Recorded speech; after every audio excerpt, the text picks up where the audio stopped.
Ieri passeggiavo per via Toledo. Mi sono allungato fino alla Galleria Umberto a mangiarmi una sfogliatella e mentre la zannavo ho notato che sull'altro lato della strada una capanina di persone con bicchieri di champagne in mano ridevano e scherzavano. Poi ho capito che all'interno di uno dei locali dove queste persone parcheggiavano c'era una mostra. Ho finito di mangiare la sfogliatella e sono andato dall'altro lato della strada e mi sono infilato dentro. Ho notato all'istante che si trattava di una mostra di serie A. Ebbene sì, amici cari, ci sono le mostre di serie A e quelle di serie B, che non lo sapevate. Quella era di serie A, quelle cotonate per capirci. E mentre guardavo i quadri mi sono accorto che un tipo strano mi seguiva con gli occhi ovunque io andassi. Chiamerò questa persona Tonino. Tonino è ufficialmente un grandissimo organizzatore di mostre di serie A per l'appunto. In realtà l'avrei capito abbastanza presto che era un infaticabile ricercatore di esseri umani artisti destinati a riempire le casse del suo impero. Insomma, un paraculo, ricchione e simpaticissimo, con un frivolo ciuffo biondo che gli separava una capigliatura altrimenti nerissima e una pericolosa gratuita deriva a parlare di sé in terza persona. Insistentemente mi viene vicino e mi dice: Ma tu sei quello dei video, quello che dice che non sopporta gli artisti, le gallerie, la volpe, giusto? Gli sorrido e gli dico: Sì, son io, della volpe, Peppe della volpe. Posso aiutarti in qualche cosa? No, niente, fa lui, togliendomi un pelo dalla giacca. Ti va un caffè da Rosati? Conosci il bar? Come non conosco, dico io, quello adiacente al Gambrinus. Esatto, ci vediamo lì tra una ventina di minuti. Lui va via e io intanto continuo a guardarmi la mostra e dopo essermi annoiato abbastanza mi avvio da Rosati. Mi siedo, ordino un caffè, me lo prendo, mi accendo una delle mie fottutissime inseparabili Winston Blue e aspetto. E giusto dopo un quarto d'ora arriva Tonino, smagliante e svampito. Si siede vicino a me, ordina un cocktail che non avevo mai sentito prima, monitorizza la platea circostante e solo quando è certo che nessuno lo conosca perché si era seduto vicino a me, ma credo che non aveva niente da preoccuparsi perché in giro c'erano solo turisti americani con le gambe sfigurate da infiniti giri turistici. Allora lui attacca a parlare senza farmi interloquire neanche una virgola e mi spiega le cose come stanno con un attacco da manuale. Sono tutti artisti, Peppe, sono tutti artisti. Mettitelo bene in testa.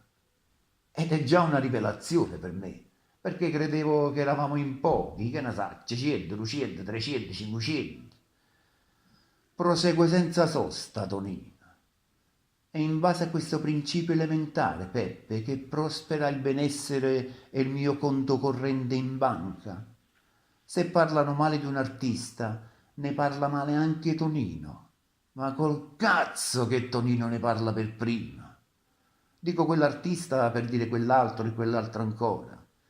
Sei un pittore professionista e Tonino ti tratta come il numero uno dei pittori. Sei il numero uno dei pittori e Tonino ti tratta come una star. Ti danno il premio più ambito dell'arte. Tonino se non ti risponde è perché ne meritavi due. Vedi Peppe, Tonino ti capisce, mica lascia cadere, ma che? Io li sto appresso, io li consolo, io li conforto, con leggerezza e ironia. Vedi Peppe, io non ho la parola, ma l'aggettivo, leggiadro e insolito, che è molto, ma molto più importante, e li richiamo al cellulare quando meno se l'aspettano. Ciao caro, ti hanno montato quei faretti a LED che cercavi? Ecco Peppe, io non minimizzo, mi faccio capriccioso e umorale, avverto il problema sul polpastrello, lo accarezzo lateralmente e sono capace di dirgli che è uno scandalo. E se sto di fantasia vispa, gli arrivo a dire che è un complotto. Tu li meritavi ad occhi chiusi quei faretti a LED, cocco mio. Se ti hanno detto che per i tuoi quadri non andavano bene, è perché hanno paura che tu li sbaragli a tutti, a causa di quella grazia graziosa che metti nelle tue opere. Mi stai seguendo, Peppe? Insomma, babbetto io, ma è come se l'avessi detto ad un altro, perché Tonino se ne sta concentratissimo a tenere il filo del suo discorso che spolvera con l'atteggiamento di uno che ci riflette da una dozzina d'anni su tutto questo. E dunque, senza concedermi tregua, li attacca nella maniera che gli viene meglio, citare se stesso, e va avanti, come un go-kart. Te lo giuro sui poverelli della Patagonia, Peppe, la storia dei faretti è una stronzata, perché Tonino tuo c'ha l'autoironia, per Dio, senza di quella muori a mezzogiorno.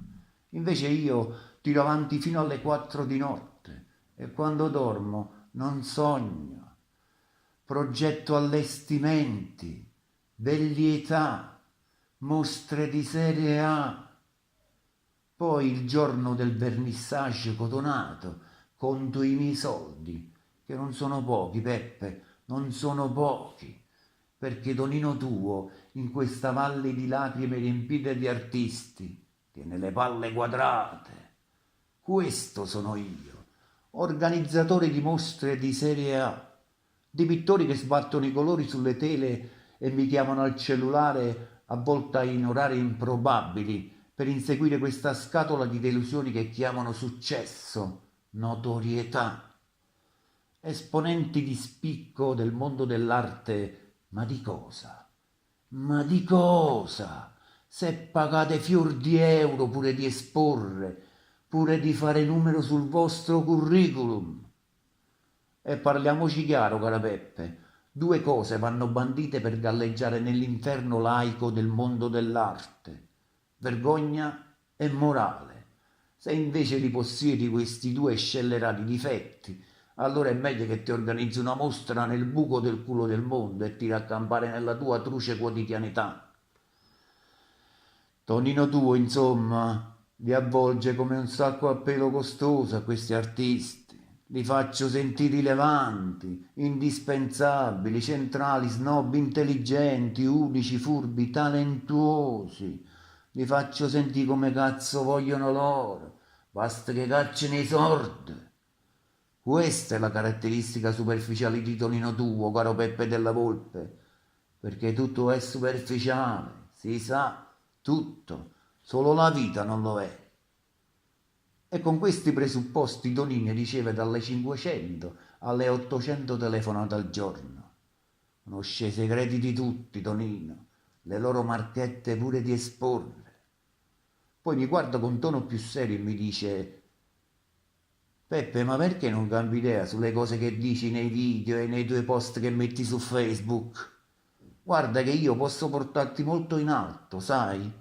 Ma perché vuoi farti appendere al ponte come Calvi a Londra, l'arcate del ponte come un grande pube e tu pendente come un piccolo pene? Alza la voce, Tonino, quasi urlacchia.